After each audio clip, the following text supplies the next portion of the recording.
Welcome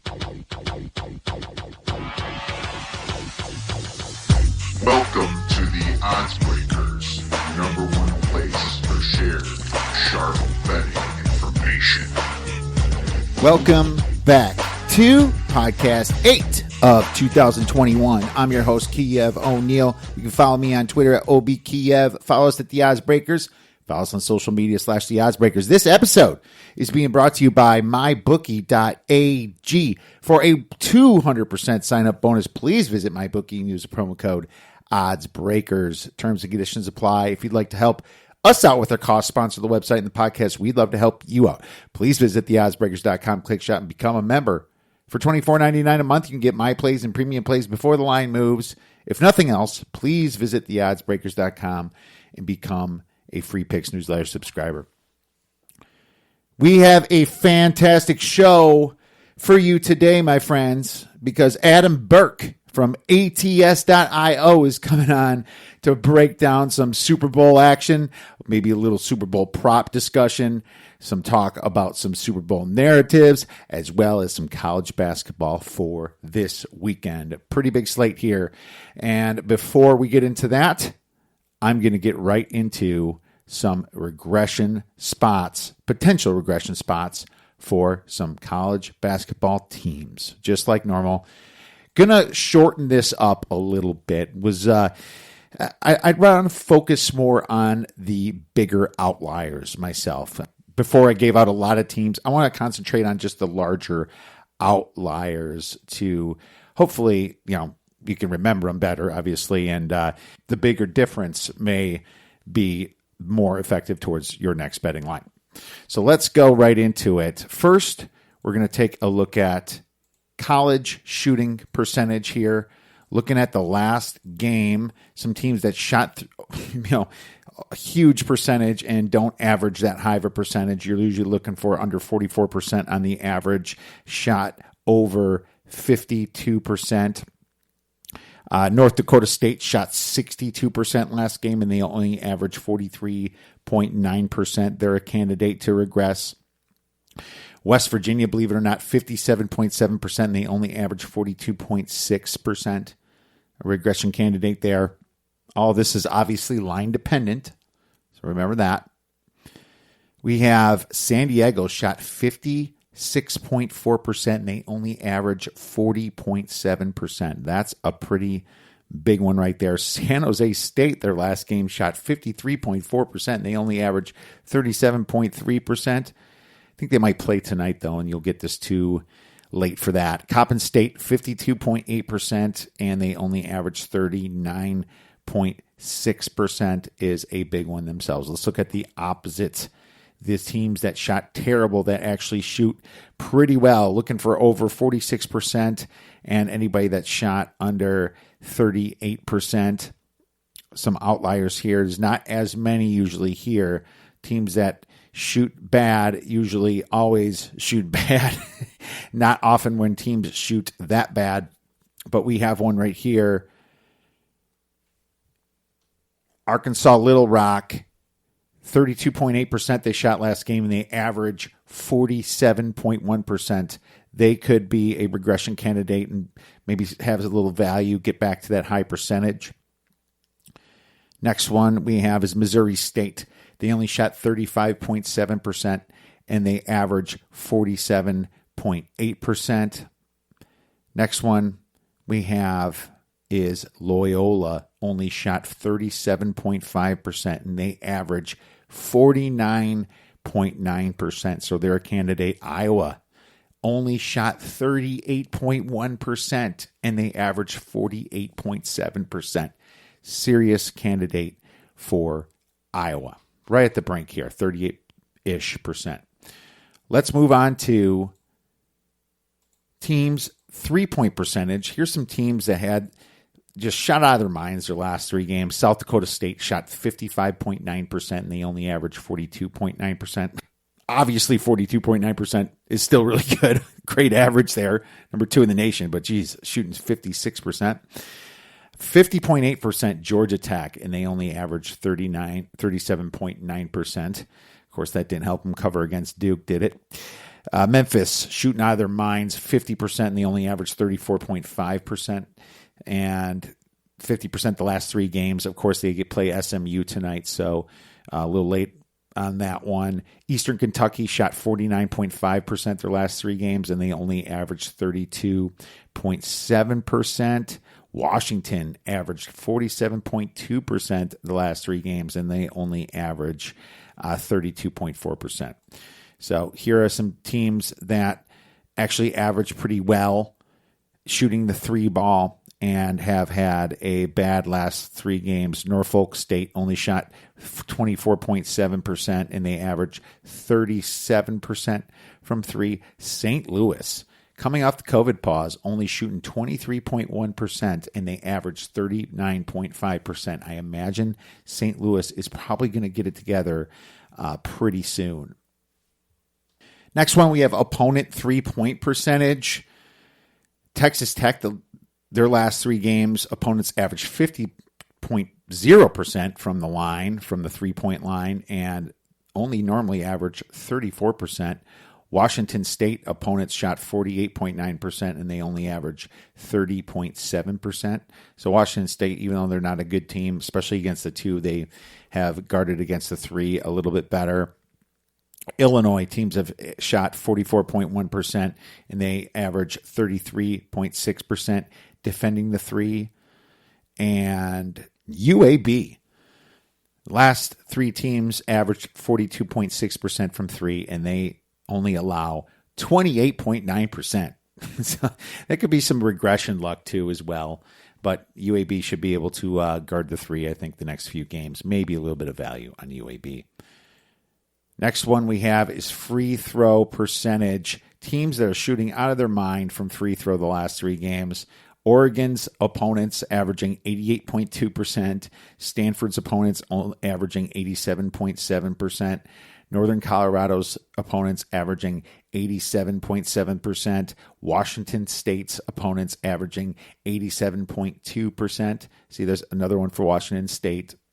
And Virginia, believe it or not, opponents averaging 85% against Virginia. So there you go for some of your regression candidates. Let's get right into our show with Mr. Adam Burke from ATS.io.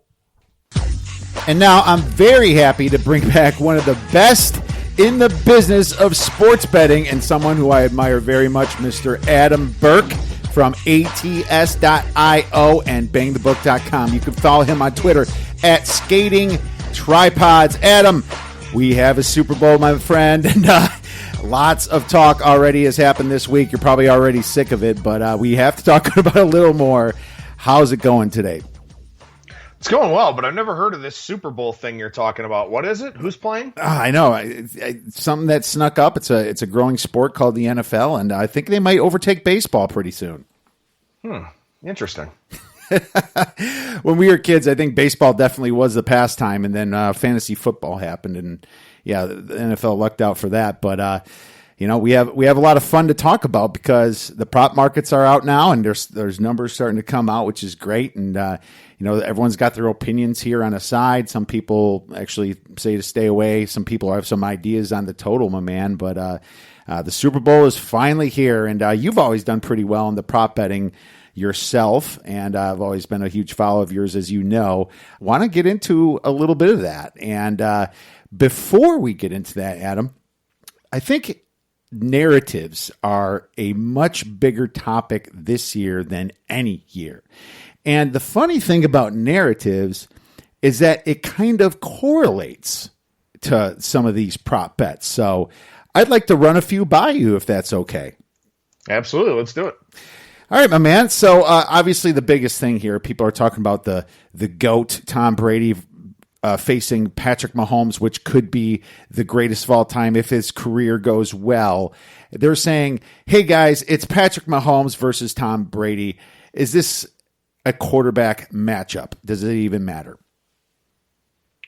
I think in the sense that both of these defenses should have really good game plans. I think Steve Spagnuolo and Todd Bowles are, two of the best game planners in the business. So I think it does wind up being a matchup about the quarterbacks because I think both defenses, should have a very good game plan here.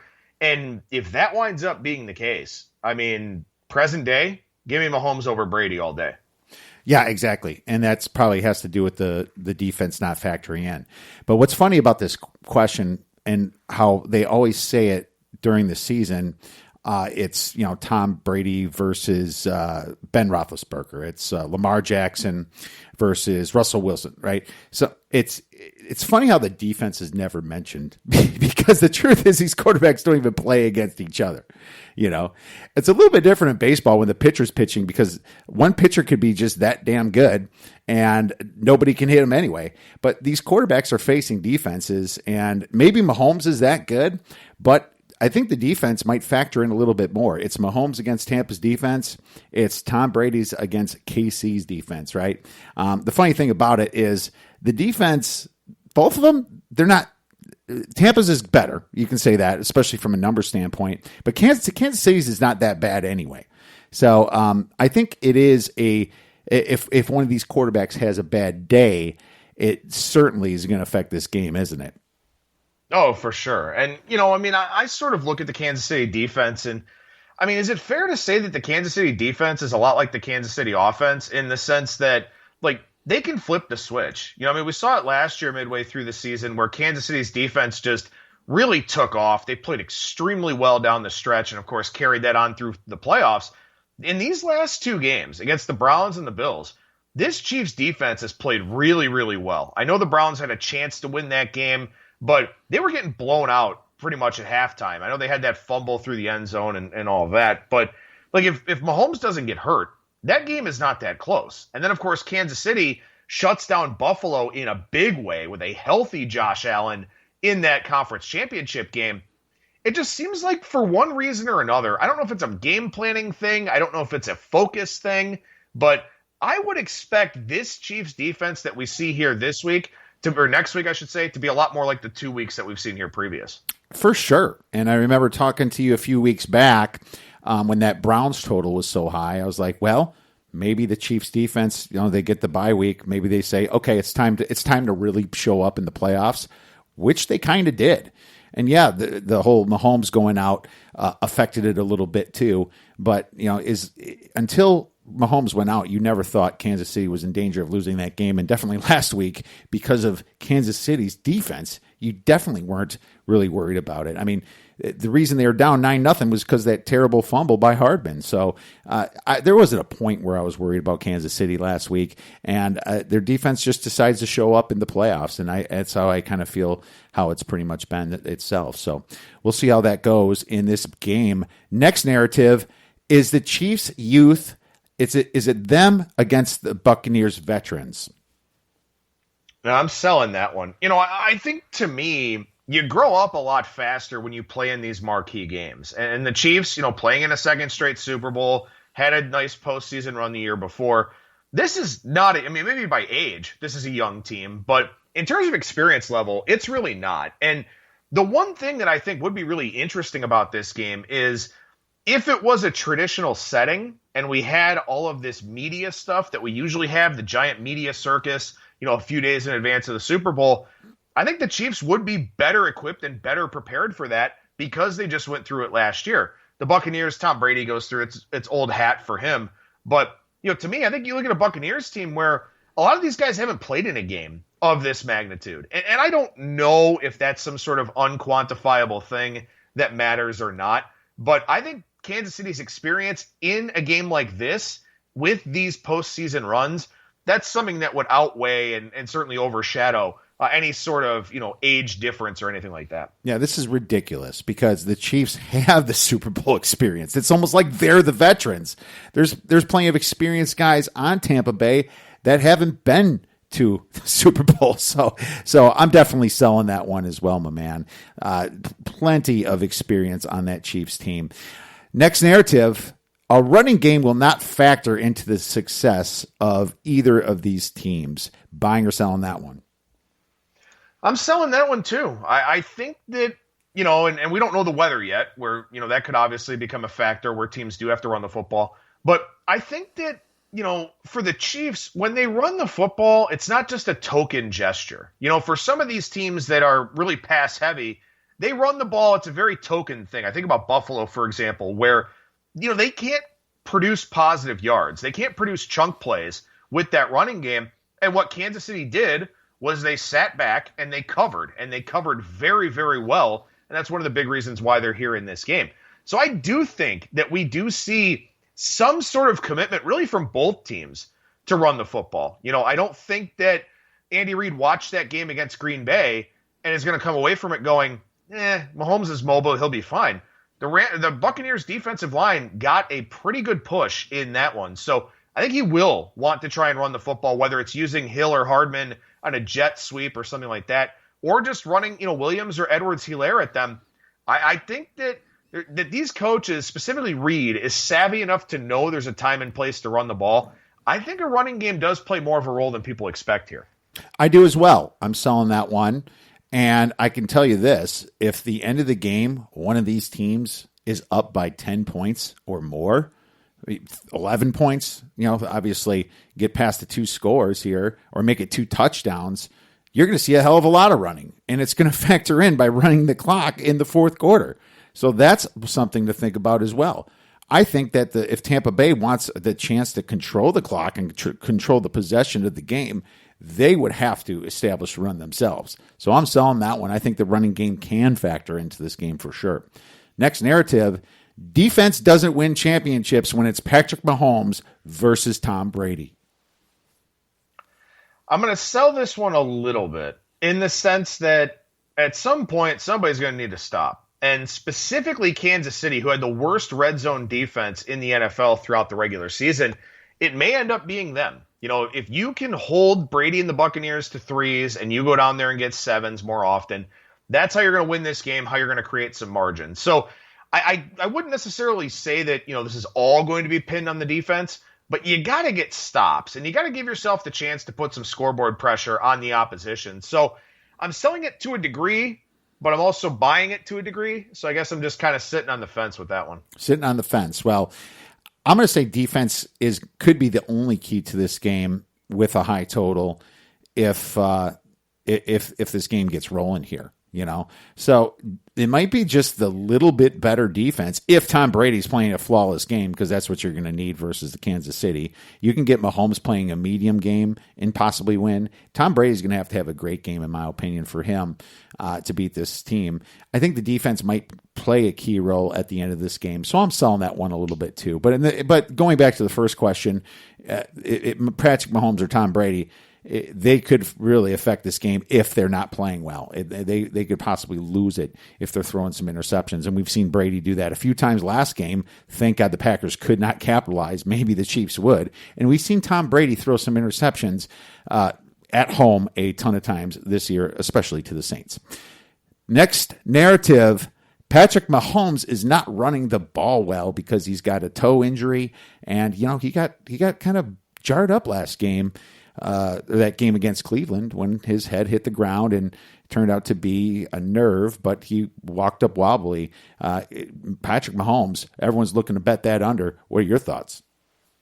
Yeah, I'm buying this one. I don't think Mahomes runs unless he has to. And maybe the Tampa Bay front four does get that same amount of pressure that they got against Green Bay, especially because that is, the chief concern, pardon the pun, for Kansas City here with Eric Fisher being out, with kind of a patchwork, cobbled together offensive line. You do have to worry about Mahomes and his escapability. But to me, I'm going to buy that he's not running the football well because I don't think he wants to. I think this is one of those cases where I know it's the last game of the year. If you have to, you'll put your body at risk. But also for Mahomes here, if something happens in the first half and all of a sudden he can't throw, can't step into throws, kind of what we saw right before he exited that Cleveland game, that's a big deal. I mean, that's a huge game-changing kind of deal. So I don't think we see Mahomes run unless he absolutely positively has to. And if he does, it's probably going to be just to get something short and positive and just get out of bounds. Man, it almost sounded like you're talking yourself into the Tampa side there for a second, Adam. Jeez. I'm selling this one a little bit. And so to have disagreement here, he's got 2 more weeks, right? And I think the Fisher injury is going to force him to run more. Now, he's great on his feet to throw to Kelsey, as we've seen. Like, some of his most dangerous passes is when it's been 3 to 5 seconds in the pocket, he gets out and chucks the ball. But just because that Fisher is out, they're going to be doing some shifts in that offensive line. I wonder if some guys from Tampa who blitzes at a pretty good rate breaks free and just forces them to run the ball right away.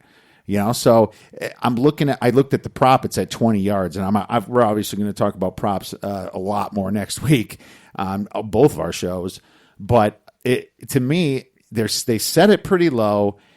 I'm wondering if it's going to go lower because of that narrative, and maybe you get some value on it going up. I did see him have 5 rushing attempts for only 5 yards versus Buffalo, but he didn't have to do it because they were pretty much in control of the game the whole second half.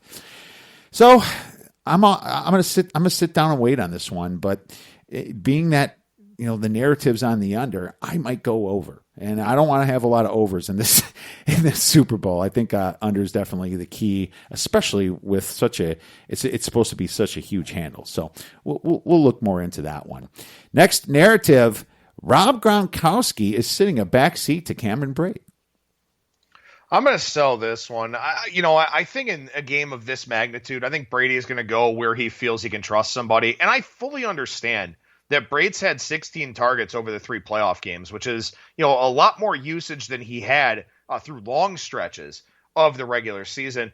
But I think Gronkowski is, just the type of guy here where if I'm Kansas City, I'm focusing on Evans, I'm focusing on Godwin. We've seen Tyler Johnson become a lot more of a focal point for this offense here of late.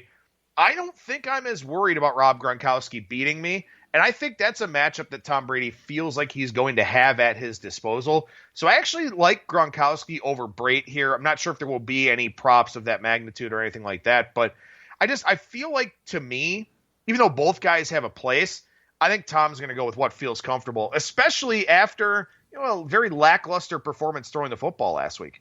Even after that Bad Boys video, right? Even after.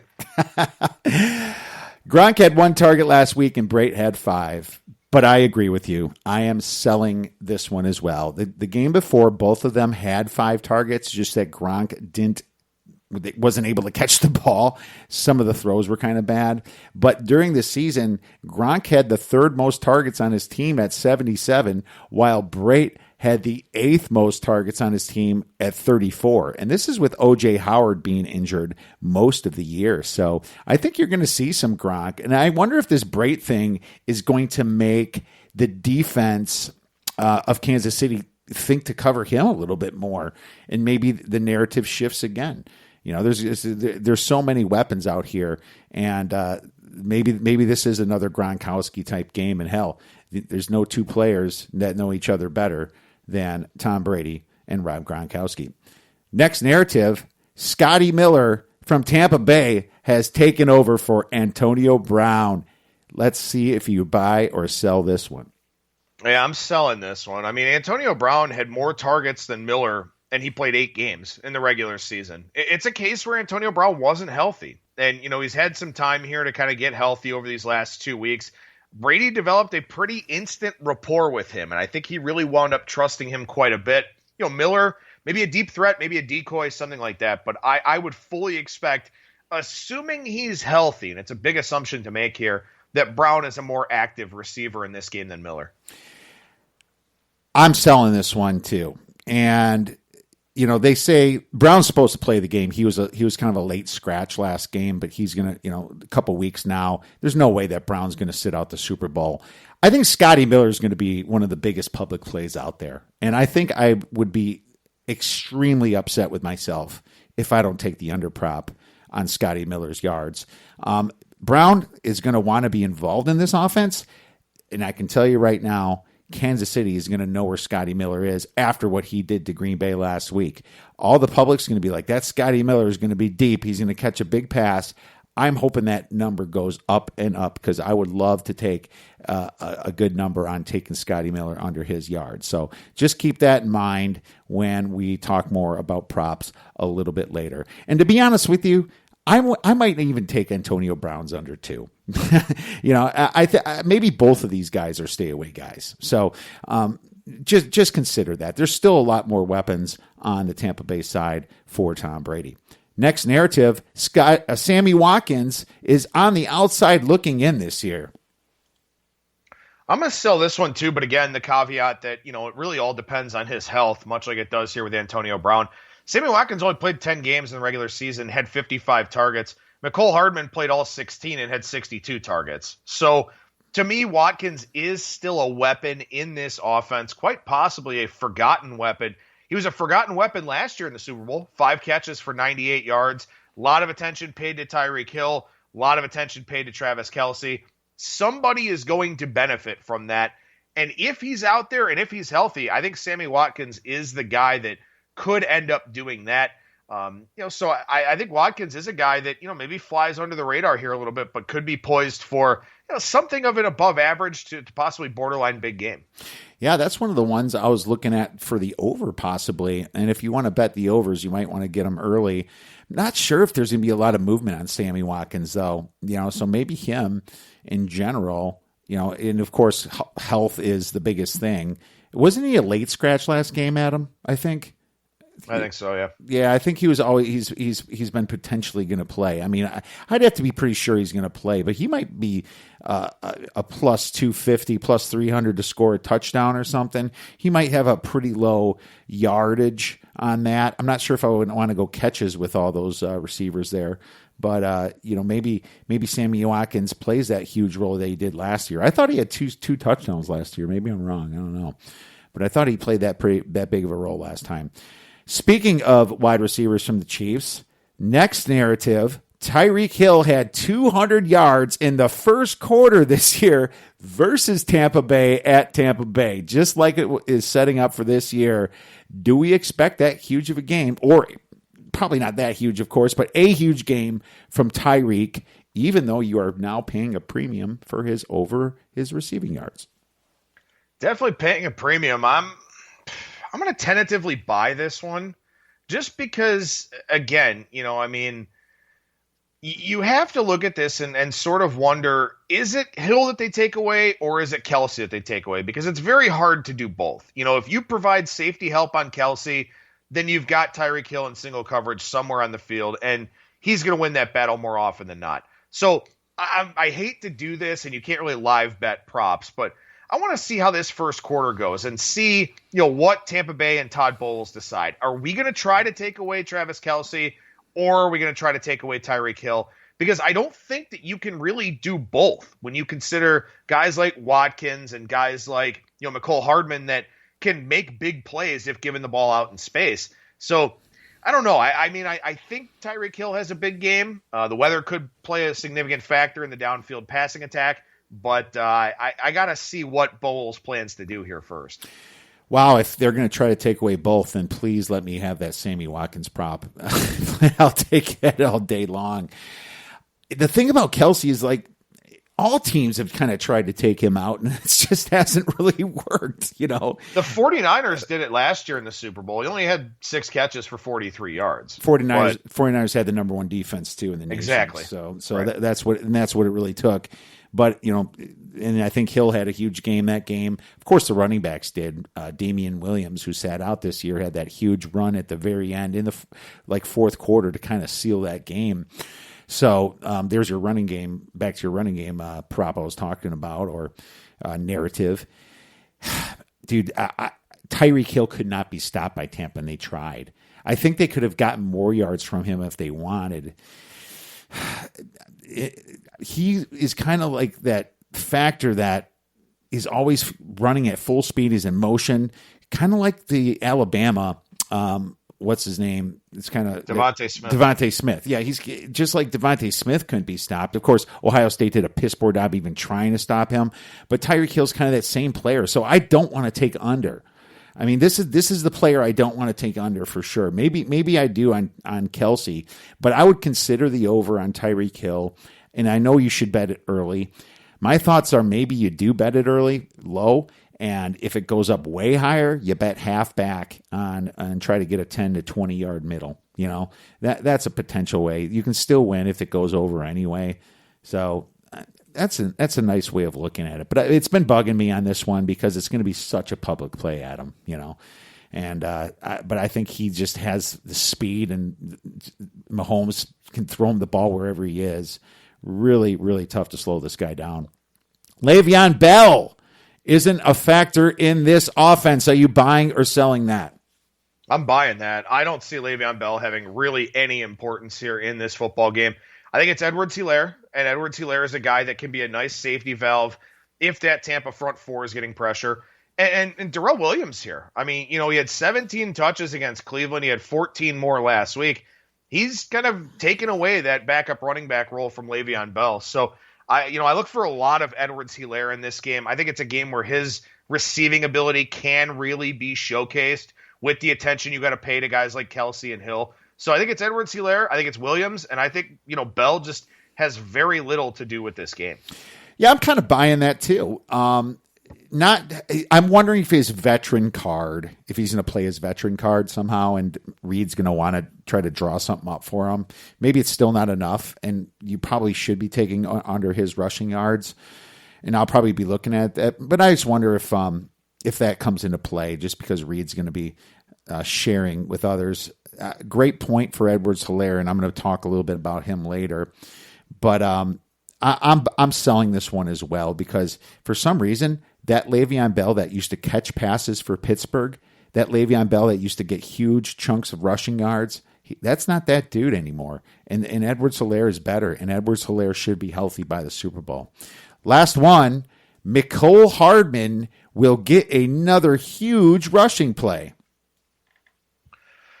I don't even know how much Mecole Hardman's actually used in this game. I think a big part of that last week was because he muffed that punt, and then they gave him a couple of opportunities at redemption, just in case they need him for one reason or another. When you look at this game from last year, and I fully realize that, Kansas City trailed for a large portion of it. One of the bets I lost was under 4.5 Chiefs to have a rushing attempt, because they inexplicably gave Travis Kelce a rushing attempt. I have no idea why. Hardman had one. He only had one catch, one target. He wasn't a big factor against a San Francisco defense where you'd probably want to try and stretch them out. I don't think he's a big factor in this game either. I'd be a big surprise if he gets a lot of touches. I'd look to bet, under his rushing and receiving yards, I just don't think that he's a focal point here for Bieniemy in that offense. Yeah, he only had 4 rushing attempts all year for 31 yards, before that happened. So, I mean, that's not much at all. So I'm also selling that as well. And plus, Andy Reid's kind of figured out that you don't do the same damn play you did the week before when it comes into this big game. I mean, Tyreek Hill could do the jet sweep, right? I mean, he can get in there and do an end around or something and make a huge play himself. And he's done that more times. So, yeah, I agree. I'm selling Mecole Hardman for now. I would get a little bit worried, I guess, on a huge play to Hardman. It probably won't happen, though, and you're probably going to have some value on the under. If he gets that bomb because they are trying to take Kelce out and trying to take Hill out, that could happen. But it can also go to Demarcus Robinson as well, right? So Mecole Hardman could be a non-factor in this game, and that's what I'm leaning towards as well, my man. Well, cool. Let's get into a little bit of the Super Bowl itself, Adam. I know that you've discussed that you like the Kansas City side as long as you're getting a minus 110, I think minus 3, maybe it was minus 120. Can you get into why that is? Yeah, I mean, minus 3, minus 115, minus 3, minus 120, all of those are fine to me. I don't even think that the spread really comes into play in this game. I like Kansas City quite a bit, to be totally honest with you. The first meeting is pretty telling. I mean, Mahomes threw for 462 yards, and he had like 40 passing yards, like the last 5 drives or something like that Kansas City wound up having. So that kid had a huge game in the first quarter, did what he had to do, or in the first half, did what he had to do early third quarter, and that was kind of it. And Tampa Bay, they had over 7 yards per play in that game, but had to score the late 14 points to cover, much to my chagrin, because I was on Kansas City minus 3.5. I just haven't been impressed with the body of work for Tampa Bay throughout most of the season, and even here in the playoffs, where, okay, they've beaten 3 playoff teams, but they beat Washington. We all know that they were, the worst playoff team by far. They beat the Saints in a game that was very close until Drew Brees started turning the football over. And then they won last week over Green Bay, who had a million chances to come back and either win that game, send it to overtime, whatever else. They just weren't able to do it. Brady opened the door for them. They just weren't able to walk through. The Chiefs will walk through. The Chiefs are a team that, well, they haven't covered numbers this year. They've won a lot of box scores and have just, for whatever reason, let the opposition hang around. And I don't know why that is. I don't know if that's Andy Reid holding things back or whatever, maybe just not being engaged, because you win the Super Bowl and then the regular season's kind of like, okay, what's the point? We're going to go 13-3 and go back to the playoffs again. So I think Kansas City last week really showed us. They hit that second gear in that game, and that was peace of mind for me. I would have liked them at -3 regardless here in this game, but it was peace of mind for me to see that they looked like they were supposed to on offense and on defense. And so I look at this game, and really to me, the only advantage for Tampa Bay is on the defensive line. And if that plays a big part, so be it. But I just look at this game, and Kansas City is better coached. Kansas City's got the better quarterback. They've got at least comparable skill position talent, but they have a better guy to get the football to that skill position talent. I think -3 is cheap. I think it should be, probably -4. I don't think home field advantage means a damn thing in this game. Kansas City for me. I think this is kind of a boring Super Bowl where Kansas City wins, 34-17, 38-17, something like that. Well, from our podcast before that, I have the number 3.25, but that's giving Tampa 0.5 for home field advantage. I mean, if it doesn't factor in at all, I'm at 3.75. And I hate to say it, but my stats and my algorithm is just like how DVOA has it. They pull the same type of stuff. It's why DVOA has Tampa the number 2 team under the Saints. And for some fucked up reason, they have Kansas City at number 6. Anyone with a brain that watches football knows that Kansas City is not number 6. And you also know that Kansas City has the extra gear that they don't even use throughout the year. The home road splits have been crazy for this Buccaneers team. 28 points at home, 32.5 on the road. That's nuts. And they also give up more at home than they do on the road, right? You almost, looking at the numbers all year, you'd almost want to give Kansas City the home field advantage here.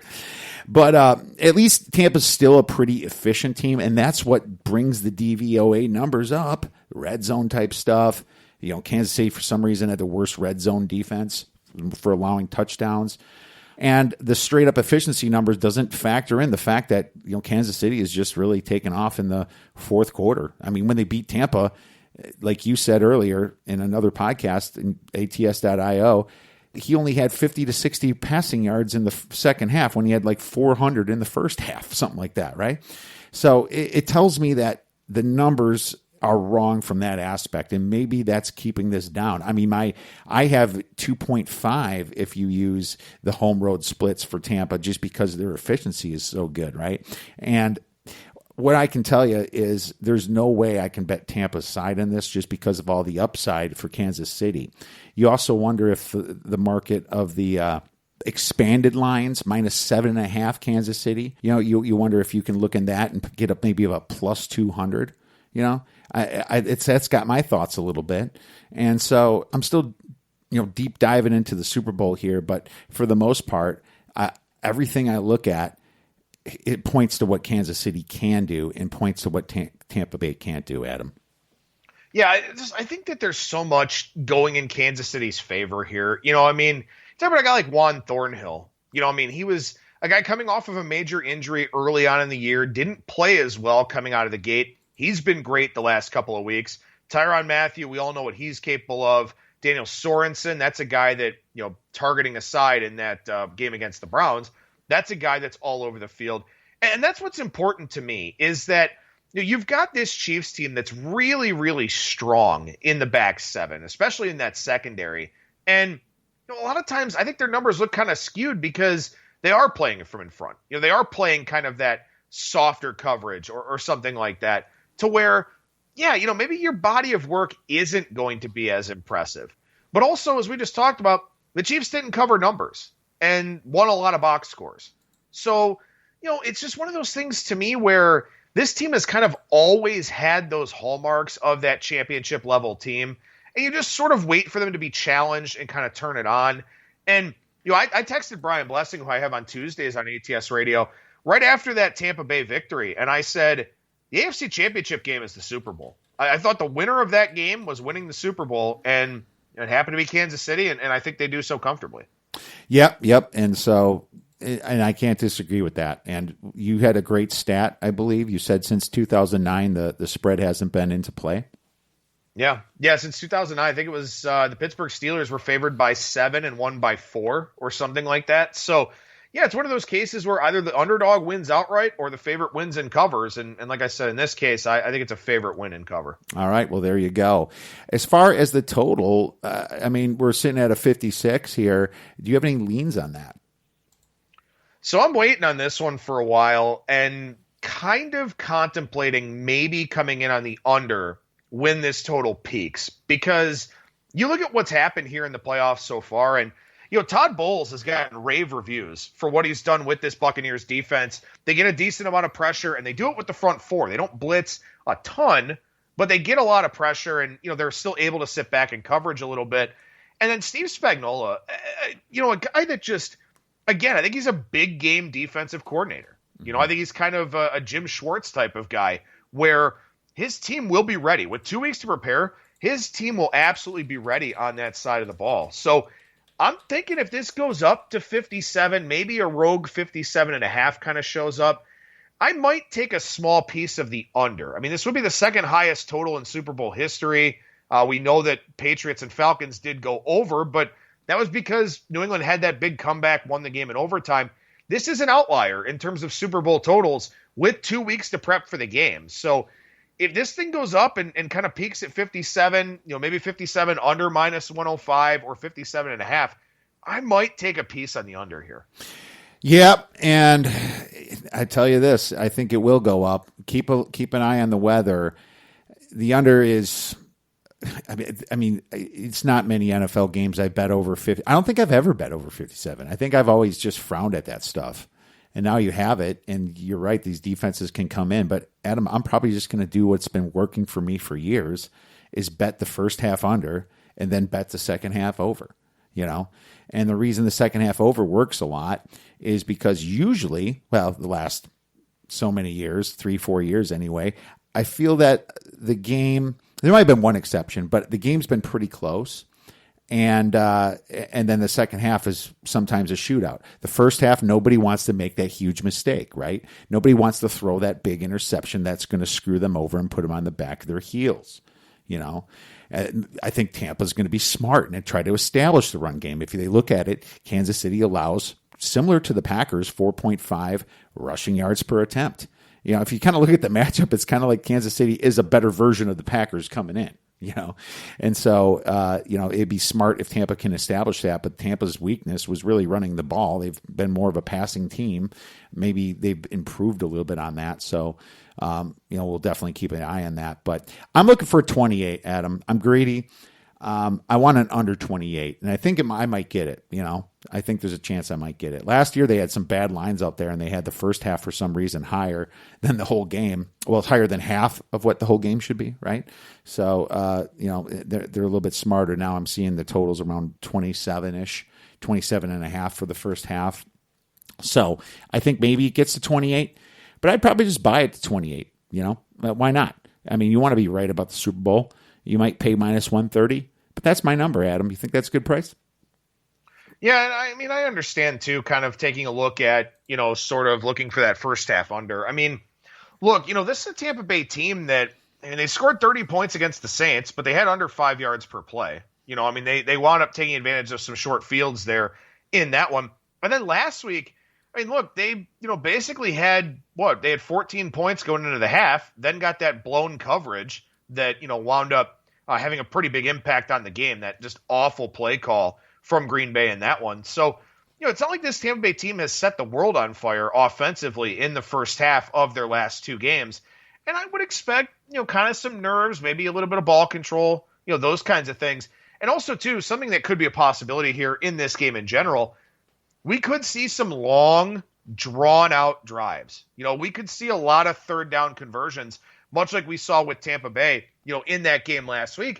And that's another thing, too, that, speaks to first half under and sort of my full game position. Is Tampa Bay going to be as predictable with their play calling as they were in the NFC Championship game? They ran on first down, 8 or 9 times over their first 3 drives in that game? Everybody knew it was coming. They'd get 2nd and 8, wind up with 3rd and 10, 3rd and 7, whatever, then just happen to convert it.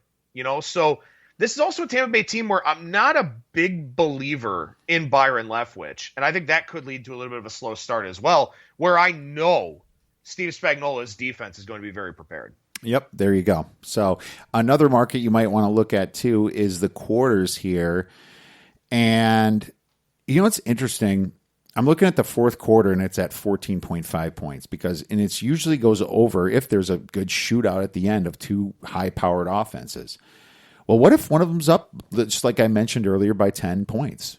They're going to run the ball, And that could be a good hedge if you want to take the second half over, right? It's like, well, I got the fourth quarter under 14.5. Both could happen. I could get a lights-out third quarter, but I'm also sitting with the fourth quarter under 14.5. So it's interesting to me. I haven't made a decision on it yet, Adam, but I wanted to throw it out there and see if you are looking at any of those markets. I think quarters are pretty tough, especially when you start talking about, what happens after halftime. Adjustments are going to be made, based on both game score and, of course, what the teams do. You've got that very long, drawn-out halftime with the halftime show and all of that, so the teams kind of get a little bit of extra time to work on things, a little bit of extra time to figure things out. In that respect, maybe you look for offensive adjustments and a third quarter over if you really want some kind of action. But to me, I don't look too much at the quarter markets. All right, my man. Well, let's get into some prop plays then. And I know we beat it to death, so we can only, I don't know if you've made a prop play. I did myself. So do you have a prop play that you played already? I haven't played any yet. I like to sort of wait and make sure that the market kind of comes out with everything. And, also too, just being in this business daily, you're kind of doing stuff with college basketball. I'm working on my MLB betting guide. Just a lot of stuff going on to the point where, I'll talk about side and total. I'll kind of take more of a look at props next week. I know that, that's probably a cardinal sin, not getting out there in front of the best numbers and all of that. But, as far as some things that I'm kind of thinking about a little bit, Darrell Williams is a guy that I do think gets a lot of activity in this game. I don't know if it's an injury for Clyde Edwards-Helaire, if he sort of fell out of favor with Andy Reid, something like that. But I think Williams factors in both the running game and the passing game. 5 targets here so far in the 2 playoff games, 26 rushing attempts, 26 of the 49 so far for Kansas City here in the playoffs. So I am looking at him to be productive because it appears to me, and maybe again, this is just Edwards-Helaire being kind of banged up, that Bieniemy has sort of isolated him as a guy in these big games that he wants to use.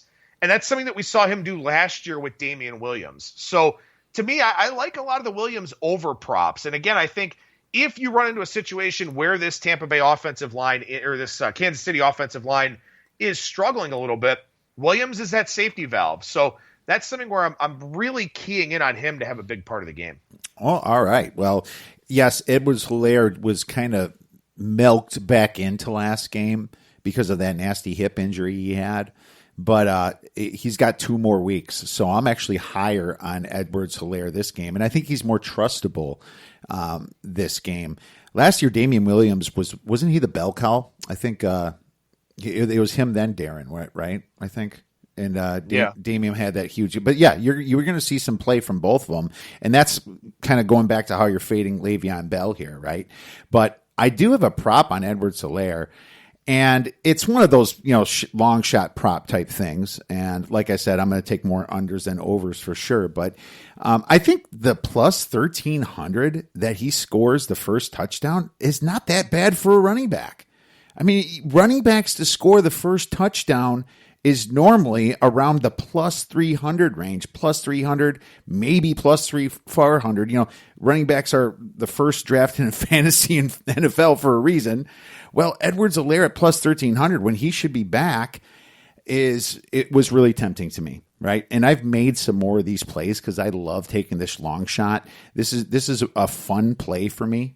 It's not like something I'm going to really cry about if I lose like the 4 or 5 plays that I'm taking. But at plus 1,300, I think there's some value there, Adam. Well, and just as a general rule, you see a lot of running back activity in the passing game in the Super Bowl, because a lot of times teams that get to the Super Bowl either have a good defense or have lockdown corners or something like that, to the point where, these are all very, very good, very smart, very cerebral quarterbacks that, they have very accurate clocks in terms of when pressure is coming. They have a good idea of when their progressions aren't going to work out for them. So they find that safety valve. We saw Tom Brady do it with James White for years in the Super Bowl, or with, somebody of James White's ilk. So that's a thing, too, where it's not like Edwards-Helaire has to run it in. It could be a catch and run. So that is something that just is a general rule I look at a lot here when it comes to Super Bowl props, is I really expect running backs to be active in the passing game. And, if you've got multiple ways to get a guy in the end zone, then I can see why your head's going in that direction. Well, not just that. If the whole narrative on Patrick Mahomes doesn't want to get his bell rung, he borderline had a concussion last game, you might see the goal line run go to Helaire rather than him doing a bootleg in or something like that, right? So he doesn't get his clock cleaned. That's important. That put more value to Edwards-Helaire than to the Mahomes side, to me, anyway, especially because of that almost concussion where he almost missed the next playoff game. That would have been scary for Chiefs fans to see Henny start that game, man. Well, we killed the NFL Super Bowl, and we'll be talking more about it because that's just what everyone wants to hear. But let's get into something else that I love very much. Adam plays this hoops game, bets a lot of college basketball as well. We have a big game on Friday. Well, I guess it's a big game to us, maybe not to you guys. Coastal Carolina is facing Georgia Southern, and Georgia Southern is going to be plus 4-ish. The total is going to be around 142, from what at least Ken Palm is saying. That's all we can go by before we get lines. You mentioned on Monday that with Kyle Hunter that there's an angle that you liked in this matchup. Could you discuss that a little bit more? And would you be playing this game at that number? Yeah, I'm absolutely going to take Coastal Carolina here in this one. I just think it's such a good matchup for them overall in just a lot of different ways, because this is a Coastal Carolina team that they take a lot of threes and they make a lot of threes. And in fact, I'm seeing 3 or 3.5 out there in the market on the overnight lines. Coastal Carolina is 17th in the nation, 39.3% from 3, and they've taken over 40% threes on the season here so far out of their overall shots. And in Sunbelt play, that's even up to 43.6%. So they take a lot of threes, they make a lot of threes. Georgia Southern is terrible at defending the three-point line. 39.5% against, 335th in the nation. So Coastal should be able to shoot like crazy over them and make a lot of those shots. And secondarily, Coastal Carolina is a top 10 offensive rebounding team in the country. Georgia Southern's good on the offensive glass, pretty bad on the defensive glass. So to me, I look at this situation and see a Coastal team that wants to shoot threes and does it well against a Georgia Southern team that gives up a lot of three-point attempts and does not defend it well, and Coastal with an advantage on the offensive glass if they miss some of those shots. 3 is a cheap number here. 3.5 is cheap. I would expect this one to go up a little bit. I love Coastal Carolina in this one. Plus, if you look at Georgia Southern, they average 68 points on the road and only 65 points at home. They're not that great of a home team, and I'm sure their non-conference schedule skewed that a little bit, but they've been playing a lot of conference games here. And I agree with you. If you look at free throw percentage, Coastal ranks a solid 78th in free throws, 73.8%, and Georgia Southern ranks 260th at free throws, 67.4%, my man. When you mentioned that, I dug deep into this game. I am completely on your side. I'm going to be playing Coastal with you, my man. So hopefully we get a nice little payout this Friday on that game. Let's get into Saturday. And I want to mention this whole SEC Big 12 challenge that happens every single year, right smack dab in the middle of the conference basketball season, man. What were your thoughts on how this is done from the NCAA? I think it's interesting. I think it's a good idea, here, especially to have it this week in the weekend prior to the Super Bowl to drum up a lot of interest and all of that. And I think it's kind of a nice little break for these teams, too, to kind of get out of the norms of, playing all these conference games and all of that.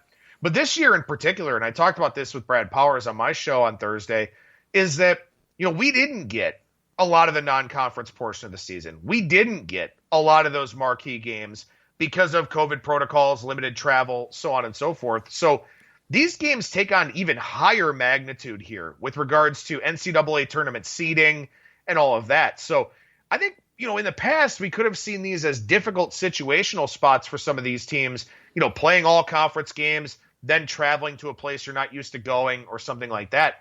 But this year, I think these teams will be really excited about some of these spotlight marquee matchups. Should make for some good basketball this weekend. Yeah, totally. And it's always great to watch this because there's a lot of different angles that come into it. And sometimes you see some of the better teams flat out lose. And I think that has to do with really the motivation in these matchups. I think you might want to back teams that need that big W for tournament seeding or to get in the tournament itself, especially with the limited non-conference, right? Some of these teams only played a few games and maybe they beat the tomato cans, but that one top 30, top 40 team they lost to, and it was a close game. Well, they're in their minds, they're thinking, man, I'm going to need another top 30, top 40 win here out of my conference if I want to make the big dance. Teams like TCU, they didn't have a good conference at all or a good non-conference at all, and they go to Missouri. TCU fits the bill. Missouri might look at this as a distraction because they beat Illinois in the non-conference, right? And then you got Kentucky. Kentucky had a terrible non-conference, right? And they have a pretty tough game coming up too. I think it's like Tennessee, and Kentucky's on the outside looking in to get into the big dance right now, which is very strange for Kentucky. So you wonder if Coach Cal is going to be hyping these guys up. Both Oklahoma State and Arkansas is real interesting because they both face each other and neither of them have top 50 non-conference wins. So you look at that matchup and you scratch your head and you're like, well, who's going to come up on this one? I see motivation on both sides here. Mississippi State at home versus Iowa State is one that I'm circling myself for a lot of different reasons. And I think Mississippi State needs as many wins as they can get, being a big new team that hasn't been winning at a consistent basis here. So keep your eye out for that, Adam. Yeah, absolutely. I think there are a lot of, really important side plots for these games too. And, it's also interesting because, you got two conferences that are both, relatively solid. I think you've got an SEC where, it is a little bit top heavy, I think, with Alabama and Tennessee, if they get things figured out. Some teams like Missouri and Arkansas and Florida and LSU that are kind of, a little bit inconsistent. But you could say the same thing about the Big 12, where you've got Baylor and a Texas team that's been really good. But then, Texas Tech, they've got 4 losses already. Virginia's only 4-3 in conference play. So I think all of these games are really important because these teams are kind of cannibalizing each other within their own conferences, and getting that big signature non-conference win, will go a long way. Oh, absolutely. And at least if you're looking at that type of Missouri game, maybe it's something you don't bet Missouri. Maybe you're looking towards that side, but I possibly had a good point because of TCU needing this win really bad. So it's not like you can use this information just to make your bets. You can use this information to stay off of some losers, and I think that's real important as well. Let's get on the first game then. Florida versus West Virginia. West Virginia is going to be about a 5-point favorite, and the total is going to be around 147. Have you had a chance to look at this one? Yeah, I think this is a spot where I like West Virginia a little bit. It's not a strong play. I'm hoping it comes out a little bit lower than 5. But when I look at Florida this year, they got 3 losses in conference play. They lost to Alabama, who just, hung a big number on them, much like they do on everybody. But their losses to Kentucky and Mississippi State kind of stand out to me a little bit because those are two more physical teams. Mississippi State, they've got all kinds of flaws, all kinds of warts, but they're an excellent team on the offensive glass, and they're a very good team in terms of blocking shots and defending the paint. And usually when we think about Bob Huggins' teams, they are physical, they are big, they are longer teams that also force you to play a very different style of basketball. If they kind of get into that press Virginia defense and sort of speed the game up a little bit that way.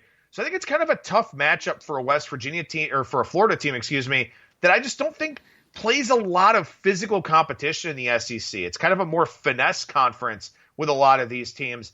And West Virginia is just not really a finesse team year in and year out. Nope. Press Virginia isn't. They try to get you early, and they sometimes get in trouble down the court, but not more often than not, they're stopping teams, and so I'm on the same side as you here. And I looked at this, and Florida's the better shooting team, but West Virginia has the better defense. And to be honest with you, I think the Big 12 is better than the SEC.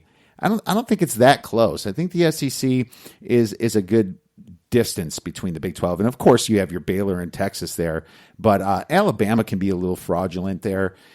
They're playing great in the SEC right now, but they're just that run and gun type team. And Tennessee, holy cow, they've been a stinker the last 3-4 games. What the hell happened to them? So some good questions there. Both teams coming off nice streak of wins, two and I think for West Virginia and 3 for Florida. When Florida lost Keontae Johnson, I got to tell you, I thought that they would regress a lot more than they did. Instead, they used it as motivation. They got the huge win versus Tennessee, like you mentioned earlier. But I think that they're kind of just playing on that momentum, and it's got to end at some point. I think that it's going to stick out. West Virginia's 3-point defense. They only allow 29.5% from 3. Florida allows about 35%. I think these teams are going to try to be taking a lot of threes against each other. West Virginia doesn't shoot the ball well, but they clean up very well on the offensive side, right? On the rebounds. West Virginia ranks 12th in rebounds. That's huge. Derek Culver, you got some big guys down there. Assist to turnover ratio, it's an underrated stat. West Virginia is better, 1.2 to 0.9. I think I have a strong lean to West Virginia because they can use another big win. And I want 4.5 too, Adam. It might be a small play at 5, my man. Any final thoughts? No, I think we covered that game pretty well. Let's move on to a Big Ten game then, my man. Minnesota versus Purdue. Purdue is going to lay about 3 points. I mean, if you're going to ask me, I'm going to say it's probably going to be 3.5 to 4. Ken Pom is spitting out a 3. The total on this game is 139. Have you got a chance to check this one out? Yeah, I took a little bit of a look at this one, and this is one of those scenarios where I can't trust Minnesota on the road, and it's pretty much that simple of a handicap to me. They're not a good shooting team. They're a very bad shooting team, and their 4 data points on the road have all been abysmal. And this is a team that just made 14 shots from the field against Maryland at home a week ago. So, they're not a good offensive team. They're not playing well offensively right now. That one outlier is that Michigan game, and maybe that'll keep this line a little bit lower for us here. But I can't take Minnesota on the road. I mean, they don't shoot overly well at home, let alone on the road. Purdue is a hard team to try and back. They've got plenty of flaws of their own. But, up until running into Michigan, they had been playing really well for their previous 4 games. So Matt Painter made some adjustments. They had some instant returns on those. I'm not going to scoff about getting blown out by Michigan. It happens. It happens to a lot of teams. I think this is a pretty good bounce back spot for the Boilermakers here. Yeah, and I 100% agree with you. We're on the same side again, Adam. Imagine that. So it looks like we're winning everything, right? I hope so. That's how it's supposed to go, right? That's how it's supposed to go. It's an important game. I mean, for both of them to be staying in the hunt for March Madness here. And they're both coming off some stinkers. I mean, Purdue at home losing to Michigan, losing bad by 18 points. I was on Michigan that game. But I was also on Minnesota when they lost bad to Maryland at home. And I don't know what the hell happened there, scoring 49 points. Well, I do know what happened, and I'll get into that. They're closely ranked on KenPom. They're both around 30. I think they're 29 and 31. So, being a 3-point spread would kind of tell you that they are giving the full home court advantage, which I don't disagree with, by the way. I think the home court advantage has been a little bit better than people think. Minnesota, great at turnovers. They only give up 11 per game, while Purdue gives up about 13 on offense. Purdue's the better shooting team. 52.1% effective field goal percentage to Minnesota's 46.9%. The Gophers are better at free throws. Purdue's better at shooting threes. So this is kind of where you get down to where they're ranked. But like you said, the key for me is the home road splits here. I mean, Minnesota has a massive 82 points at home, while they only score 63 on the road. And I know a lot of those 82 points are from the non-conference. That's when you can't handicap games from just points at home, for sure. But when the difference is like 19 to 20 points, when you're all the way mostly through January, almost into February, and they haven't won a home or a road game at all, it tells you something. It tells that you have a great home team and a bad road team coming out. And Purdue, they have some big wins in the at home here against Ohio State and against Maryland. That's a key thing for me. But the matchup is going to be big with Travion Williams stopping Leon Robbins. Robbins is going to possibly be an NBA prospect. Okay. I mean, the guy is like 7 foot. He's shooting like 40% from 3-point land, playing for Minnesota here, And so can Travion Williams get up and stop that? That's the only worry I have, And I got to tell you, I think Travion Williams can, and I think that's how Maryland kind of did shut down Purdue. If you look on that Michigan game, it was Robbins making all those threes to keep the pressure off of Minnesota. If it wasn't for Robbins, they could have went down quickly to Michigan. But I think Travion Williams knows that, and he's going to have to get out to the 3-point land, get out past the perimeter, and try to play some defense there. That's the key matchup in this game, and I think they're going to be able to do that. Plus, Purdue has that Ivy kid. Man, that kid's good. And he's a freshman, and he's better than I thought coming into this season. I watched him shine, and when he's hot, he's just that X factor that Purdue has. Purdue can rebound the ball well.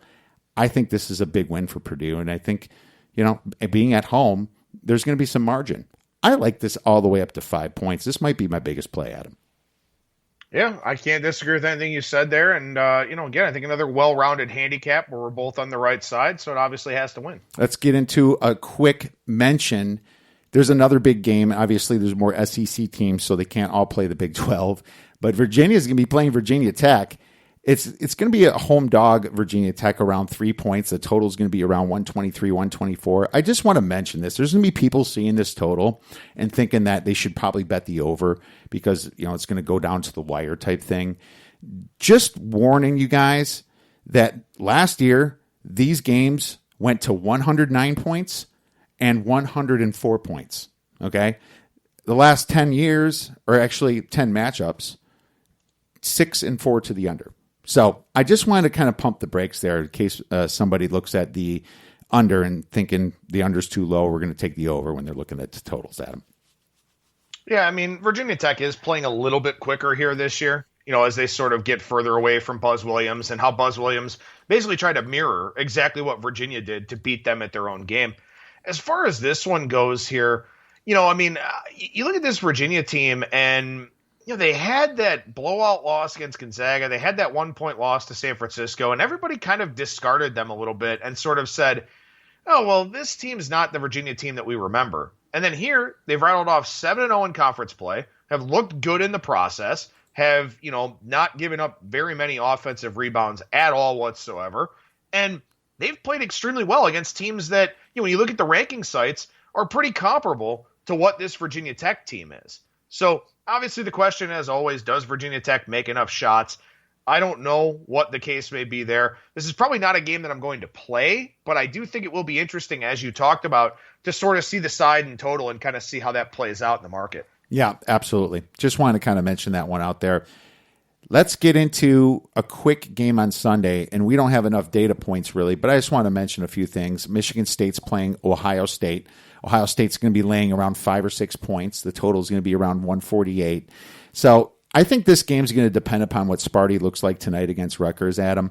And Sparty coming off that COVID pause, they're now missing a big player in Gabe Brown, who yesterday just tested positive for COVID. And he was kind of their, henchman down low that, stops the paint shots and obviously gets some good shots in the paint himself, right?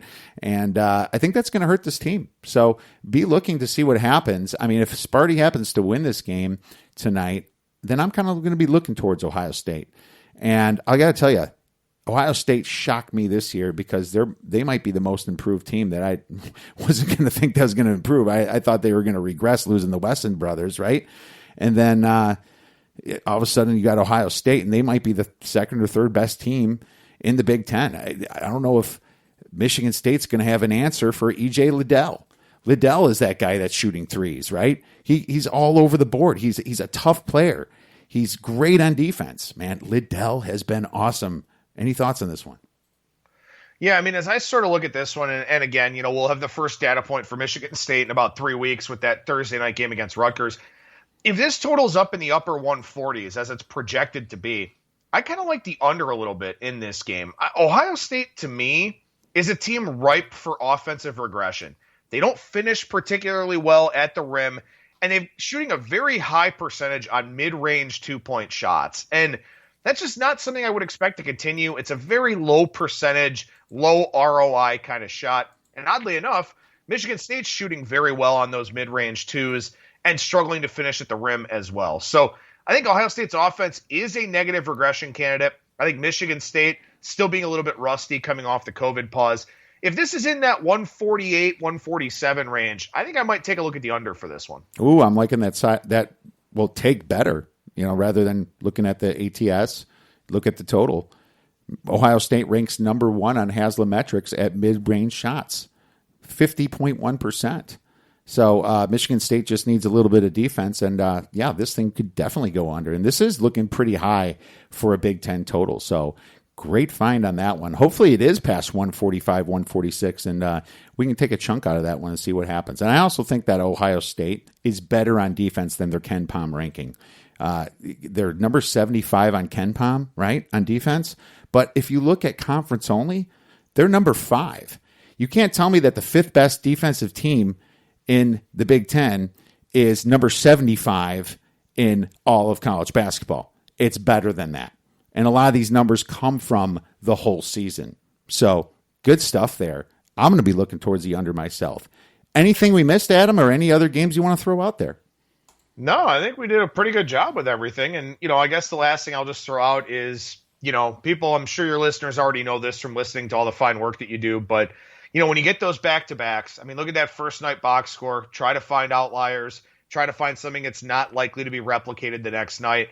Saturday, Sunday back-to-backs, Friday, Saturday back-to-backs, even Friday, Sunday, or, the day off in between. You can definitely find some great betting angles in those second games that I think can be very profitable. 100%. Thank you so much for coming on, Adam. If you guys have any questions for us, make sure you guys tweet us at the Oddsbreakers. If you have any questions for Adam, he's there at Skating Tripods. Everyone have a fantastic weekend. Enjoy all of the college basketball games and go get some winners.